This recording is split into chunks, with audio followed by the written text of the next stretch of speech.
What a great day to talk about a key issue in higher education. And so we're going to present, can everyone hear me? Let's see. All right. So as Suchir said, I'm Chad May, Director of Research and Analysis here with the Office of the Secretary of Higher Education in New Jersey. And I'm here with my esteemed colleague, Justin Schaefer, our Assistant Director. We will share some results of the Food Security Survey module that was part of the Hunger-Free Campus Grant Program that was a requirement for all to be designated as a hunger-free campus. You had to do the student survey, food security survey. And as you know, and as we heard from Dr. Goldrick-Robb this morning, food insecurity has been an issue on college campuses for a long time. Some of the statistics that she stated that came out in 2020, 23% of undergraduates are food insecure and 12% of graduate students. And we'll share some New Jersey numbers, which I'll tell you right now are higher than the national numbers that were cited. And a lot of that is, sample size and other considerations, and we'll get into some of that. So first, the Hunger-Free Campus Grant. We've had over 37 institutional grants awarded in the last 2 years, and we're in our third year, and I think the grant application just closed, a few weeks ago.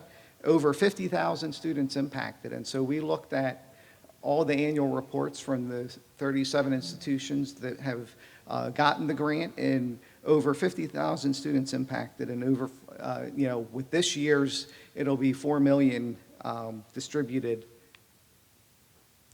And so we wanted to look at some of the budget categories, and so is how many grant recipients do we have in the room? How many have received the Hunger-Free Campus Grant? All right, about maybe 40%.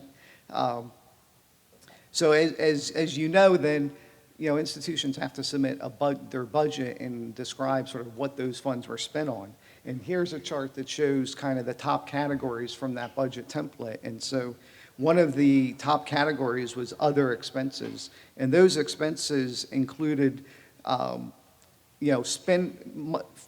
spent on meal vouchers for students in their campus dining halls, or grocery store gift cards, campus purchases for food products to stock the food pantries on your campuses, refrigeration, transportation. The last panel, you heard some folks talk about transportation. A lot of the grant recipients wrote that they spent a lot of the funds to help students get transportation to classes or to different food security needs. The other biggest category, the largest category, was materials and supplies. And in that category, there were items that were similar to the other category, from gift cards to shopping bags for the food pantry, right? For those that run food pantries, more than I do in terms of what it takes to run those services. And so, funds were used to buy food storage, refrigeration, freezers, right? All this equipment that is necessary to make sure that healthy and available food gets to the students that need it. So we hope this gives you some insight. This was just a quick analysis of sort of what some of the first few grantees have spent funds on. And so now we'll jump into the Hunger-Free Campus Grant Food Survey, the Food Security Survey, which, as you know, was the USDA Food Security Survey module, which consists of 10 items. The adult stage, there's 3 adult stage questions, and then there's 8 items for those students that might have children in their household. And institutions were able to survey their students either through their own administration, and so we had a number of institutions like Rutgers and some of the larger ones that did their own survey administration. And then we also hosted, within our office, we hosted in our OSHE developed version of the survey, within our Qualtrics. A lot of your campuses probably have Qualtrics, but you know, having all the data in one spot really makes analysis a lot easier. And so for this analysis, we've kind of pulled data that different campuses sent to us and had to combine it with the data that we collected. And we found that that really made this a lot more challenging. And so one of the things we're rolling out for the next iteration of the fiscal 24 grant is to have all grantee institutions participate and send the food security survey module that OSHE hosts in our Qualtrics brand to their students. So that way we have a statewide picture of all grantee institutions in one form and one location. And so just a little bit about sample size. And so as Dr. Goldrick-Robb had mentioned earlier, our sample size was not anywhere near what the national, but you know, when you do a national study like the NIPSAS study, they can get a lot larger response rates. And so we had 7 county colleges, 5 senior publics, 4 independent public mission institutions, and 16 total institutions, which that represents about 34% of all of those 3 sector institutions in the state. And county colleges and senior publics, it was about 40% of all of each of those institutions. We had over 8,651 total respondents for a 6.1 response rate. And you know, for anyone that is interested in poll data, you know, now that election and then big elections coming up, right? Our sampling error rate was about 3 to 4%. And so that means any percentage in here, we are 95% confident that the real, if we captured the whole population, our results would be within, 4 plus or minus 4%. So it's kind of a large range, 8%, 9%. That is kind of a large range, but not a terrible sample error. And so now I'm going to turn it over to Justin to go through some of the results.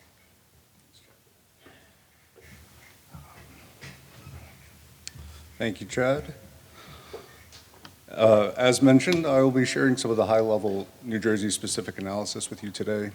When viewing the survey results by sector, you can see on the left-hand side, county college students were most likely to score as food insecure at 59%, compared to the 32% of food insecure at public four-year institutions and 31% at independent public mission institutions.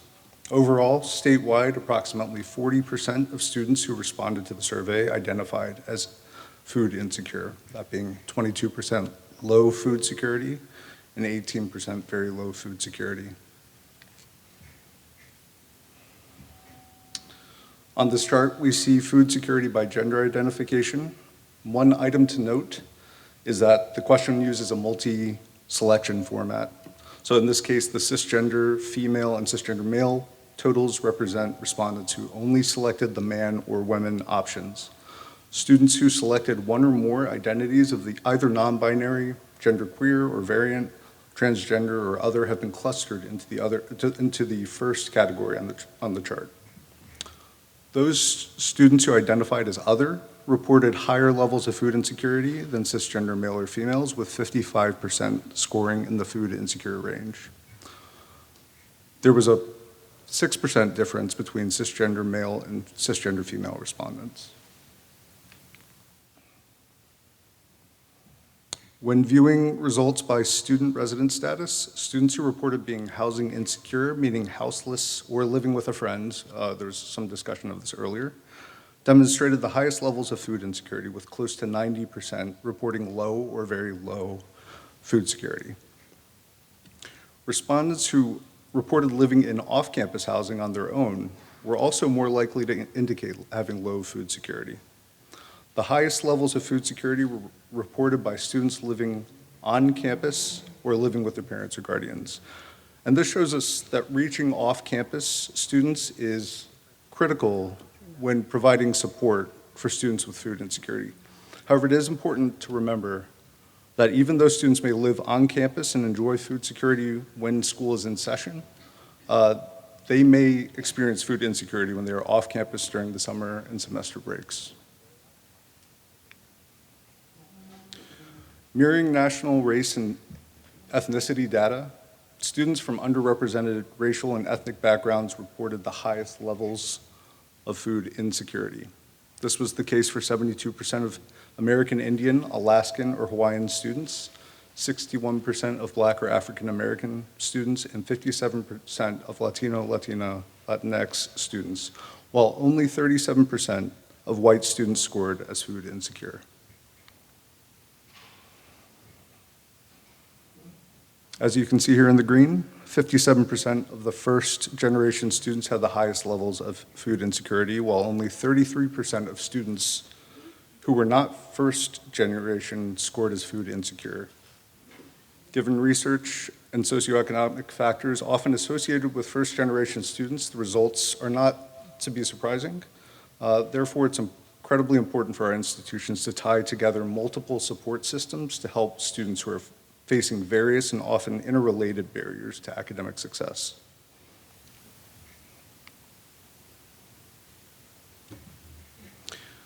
Here we see food security by a student's enrollment status. Data from participating institutions show that part-time students were more likely to be food insecure at 52% when compared to full-time students at 44%. Food insecure students may face additional stressors, making it more likely for them to enroll part-time. This may explain this difference between part-time and full-time. And as you all know, food insecurity is a challenge facing students from school age or multiple grade levels. Students who have spent their primary school years facing food-related challenges have enrolled into our universities, with many of them facing the same difficulties. As they make the transition to college, some of the supports from the K-12 environment are no longer available. And here we see a comparison of students who are self-reported receiving meal assistance during high school. And based on the survey, 61% of the students who received free meals and 57% of students who received reduced price meals during high school are still considered food insecure.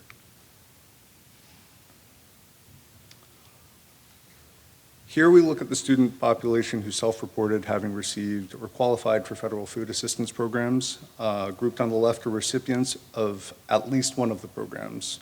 These include SNAP, the Supplemental Nutrition Assistance Program, TANF, Temporary Assistance for Needy Families, and WIC, which is a special supplemental nutrition program for women, infants, and children.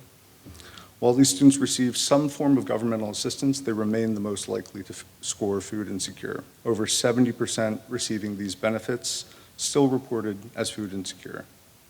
Although not on this chart, we want to highlight that food security was especially acute for students with children. Roughly 17% of our total sample stated that they had children living with them.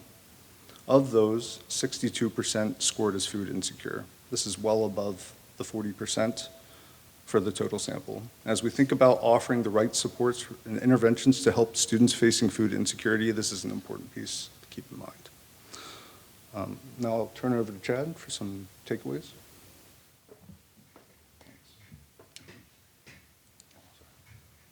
Okay. So hopefully that gives you a sense of why disaggregating data is important, right? So we'll go through just a few takeaways. So as you see, the presented results mirror national trends in previous research on college student food security. I don't think much of this is news to you all in the room. But I always say another study that complements another study, right? That builds the empirical research, that builds the evidence-based practices that we all try to work towards.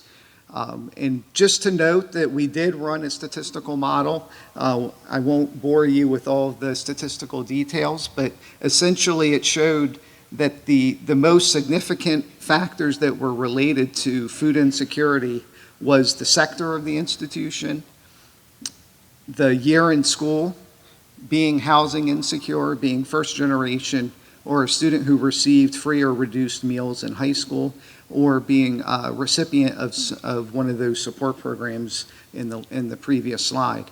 And so as we know, right, barriers and challenges compound themselves for students. And so that's why it's important to take the data, disaggregate it, and sort of identify where and which students are most at risk. And the importance of leveraging your new student survey data. I think most of your campuses probably do some sort of freshman survey or some sort of other types of student surveys. Leverage what you can learn from all of those different surveys and activities to really help you identify students who fit specific criteria that has been shown to be associated and related to food insecurity. So, one remaining question, and I think this is an enduring question: how can policymakers and institutional leadership ensure that these students' basic and essential needs are supported on their path to a degree completion? And as students enter your doors and call your campuses home or call your campuses classrooms for those that don't live on campus and strive to prepare themselves for the world, we must be intentional about understanding of our students, and the data is a way to help us understand what their situations are, and ensure populations who have historically been at greatest risk have as strong an opportunity to succeed as any student who's not facing those multiple barriers. And hopefully you can see that the Office of the Secretary of Higher Education is really committed to helping those most vulnerable, and that, please use the Student Basic Needs website. Please use all of the resources of our office. I think I speak for the colleagues in the office and for the secretary, if he was still here. Reach out to our office for anything. If you need something, we're here to support the institution, support our students, to make sure that they can all graduate at high rates and go on and be productive citizens. Thank you. Thank you for coming to the convening.